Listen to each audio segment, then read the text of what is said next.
السلام علیکم دوستو ہمارے گاؤں میں ہماری ایک خالہ تھی.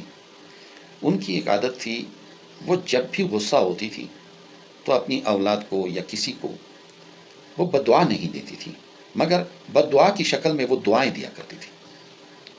ان کی آبادی کی، ان کی زندگی میں سکون کی وہ دعائیں دیا کرتی تھی، اور ایسا لگتا تھا جیسے بد دعا دے رہی ہے. مجھے ان کی یہ عادت پسند آئی، اور ایک دن میری نظروں سے بھی ایک حدیث گزری. یہ مسلم شریف کی حدیث ہے کہ حضور صلی اللہ علیہ وآلہ وسلم فرماتے ہیں کہ اپنے آپ کو، اپنی اولاد کو اور اپنے مال و دولت کو بد دعا نہیں دیا کرو. کیا پتہ قبولیت کی گھڑی ہو اور آپ کی بد دعا قبول ہو جائے، اور آپ کے حق میں، آپ کے اولاد کے حق میں اور آپ کے مال و دولت کے حق میں وہ بد دعا قبول ہو جائے، اور تم کہیں کے بھی